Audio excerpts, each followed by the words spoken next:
All right. You ready? Fit and finish, choice of materials, build quality, design cues. That's where we're at. Now, you got a coach. It's nice and bright. It's wide open. You got an open galley. You have a bathroom you can stand up in for a shower. What else is there? Sorry I'm late. I was out looking at another van. Okay.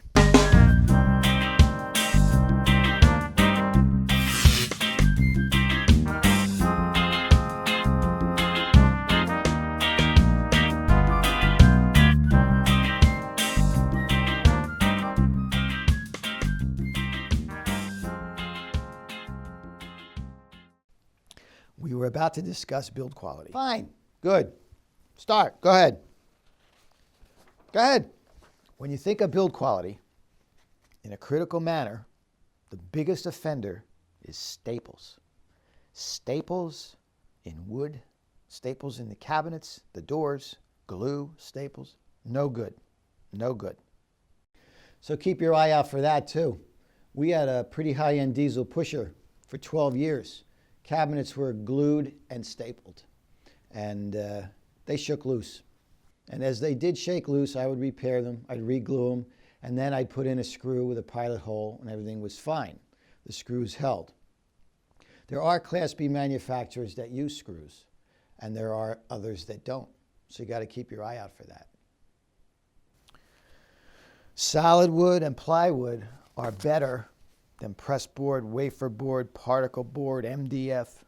Those engineered boards do not hold a screw or a staple, as well as wood.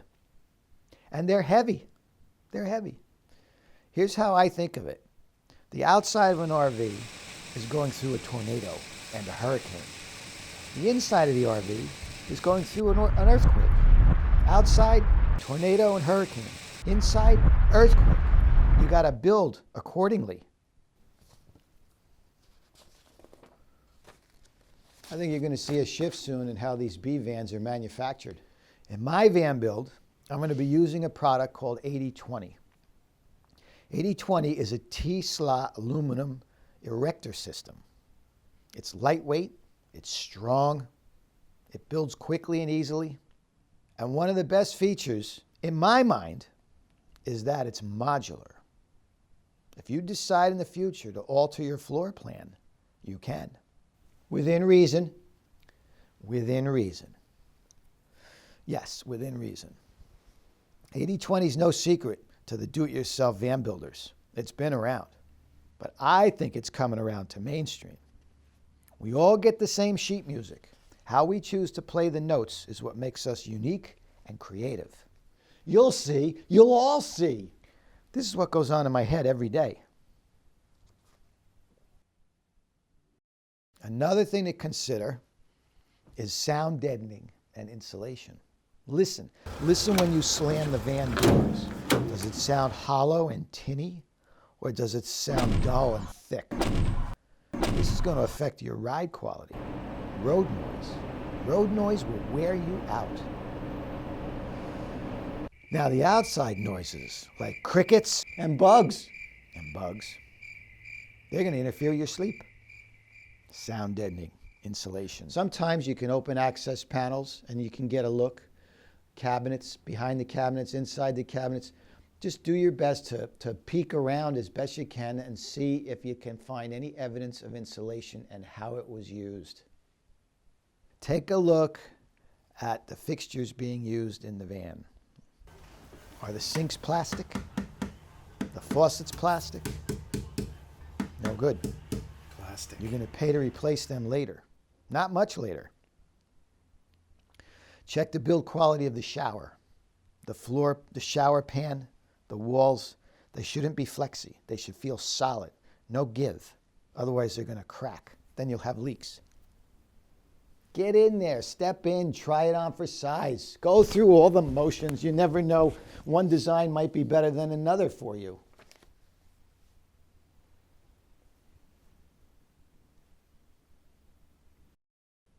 Check the ventilation systems. I like Fantastic fans. I like Max Air fans. Deluxe models, they're great. They got thermostats. They got automatic rain closures. If you see a vent in the ceiling and it's got a tiny little fan or no fan at all, no good. You don't want that. And check to see if the rooftop air conditioner has a heat pump included. A heat pump is a nice, quick, cozy way to warm up the coach. Not in the dead of winter, but those chilly three-season mornings, you flick that on, nice. It's really nice. A heat pump. And while we're on the subject of ventilation, I am befuddled with the privacy treatments on the windows. Curtains, shades, screens, nighttime, up, down, this. In every case, you either have privacy or airflow. You cannot have both. I haven't seen a system where you have privacy and airflow. You see this gap in the screen? You're going to get no-see-ums. Keep that in mind. This has nice shades. I do like those, but they block your airflow now. You're sleeping at night, you got no air coming through there. So you would be inclined to lift it like that to get your air in, and it gives up some privacy. So you need to think about that. I think wood blinds is the way to go. I'd like to take a crack at wood blinds. I want the blinds to travel up and down in tracks, so it conforms to the shape of the van wall. But I think with a 2-inch blind, wood blinds, you could create you can create privacy and you can have airflow. Now, I understand that blinds are not as cozy or insulative. That's what I was going to say. And with the slight light leaks you're going to get to the outside, they may not be as stealthy either. Let's just say we're going to work on this idea for a while, see what we come up with. Look around for access to the water heater, the furnace, the service side of the refrigerator. You're going to have to work on these components. You got to maintain them. You got to repair them. You need room to work and not invent new curse words while you're at it. Remember, we're driving away from stress. It's not a passenger. That's right. And consider flush-mounted door and drawer handles. Knobs, flush. Van's a small space. Every half-inch counts. You're moving up and down that aisle. Very easy to catch your clothing or a belt loop on a handle. It's frustrating. Don't ask me how I know that. Built-ins and storage. We're talking about options. When you look at the built-ins, the shelves, the storage, the cabinets, the closets, make sure they're not too rigid and specific in their design. You want options. Options. After living with the van for a while, you'll begin to see where you want things to go and how you want things to be. In other words, if a closet has removable or adjustable shelves, that's a good thing. Options. If a closet has fixed shelves, it's not a good thing. If there's a cooktop permanently mounted in the countertop, make sure that when it's closed, it's flush with the countertop so you've got that usable counter space. Some of them are not flush. They bump up a little bit. They've got some kind of crazy cover on them. Make sure it's flush. Personally, I'd rather have a portable induction cooktop stove stored in the drawer. Pull it out when I need it and put it away. Keep the counters clean. I might even have 2 induction cooktops. 2 induction cooktops. I like saying that. Storage. Make sure you have enough large-scale storage worked into the floor plan. Usually it's under the couch or the bed. But lately, they're stealing that area for lithium batteries. This turns into a bed. I guess this is where your batteries and such are. Not a lot of storage room back here. I love the exterior storage compartments you see on some of these GM and Ford chassis. I wish there was a way to incorporate that into all the van chassis.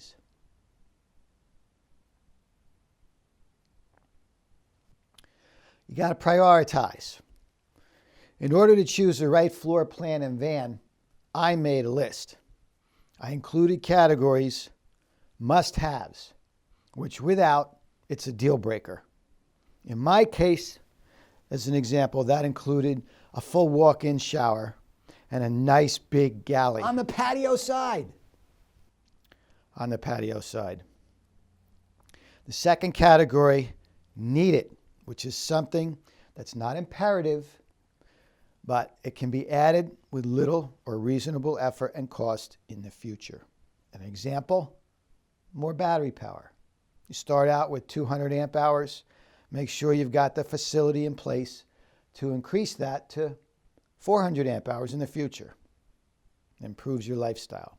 The third category item on my list is want it, which is purely you attempting to bring your house life into a van. It's not going to happen. No. It's something that isn't necessary to the successful day-to-day van life. It's just something you'd like to have. It's a treat. So it's those three things. Must-haves, need it, want it.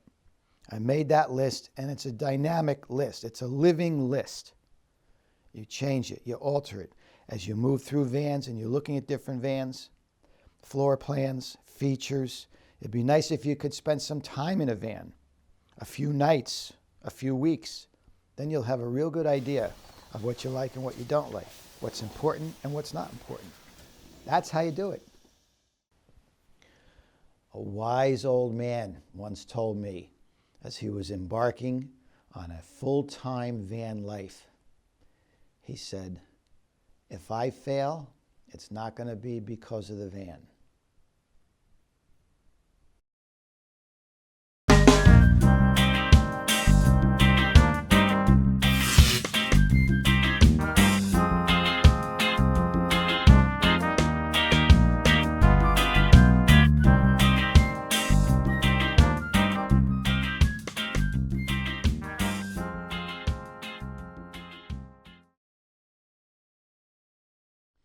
I really enjoyed working with you. Thank you. Thanks. You're not so bad yourself.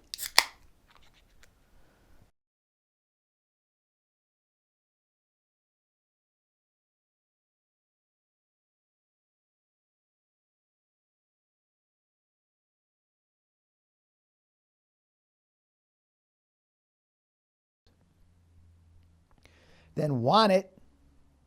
That's you bringing your house life into a van. That ain't going to happen. This is a completely different way of living. And once you understand that and accept it and embrace it, van life is great. But you can't move into a van thinking you're going to live in it like you live in a house.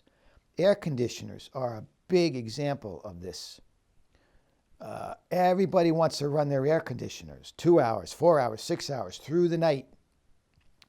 It's not practical just yet. With today's technology and battery banks we have and energy systems, maybe if everything ran on 48 volts, we'd have a shot. But not now. It's just not practical. You got to learn to live without expecting air conditioning half the day or 3/4 of a day. There are other ways to remain comfortable. Airflow, right? Convection. There are ways to live in a van. It's not like a house. A wise old man once told me, as he was embarking on a new full-time van life, he said, if I fail at van life, it's not going to be because of the van. That embodies everything I'm talking about. When you go into a van life, you've got to make sure that van serves you well, serves you properly. Each one of us is different. So the van has to be different. Now, how can a manufacturer with 4 models possibly satisfy 90% of the people out there? There's got to be compromise. There are going to be concessions. I think, as I said, about the erector set, the 80/20 erector set coming mainstream in the future, it's happening. I think bespoke van efforts are also becoming more popular. People are going to want their vans custom made exactly to their specs, to their liking, their habits, their lifestyles. It's happening now. The van builders that are out there, some of them have 18, 24-month lead time because they're so busy. There aren't enough van builders. So any of you guys, Get out there. You got your screwdrivers, got your calipers. You can't do any of this without calipers. Get out there. Let's go.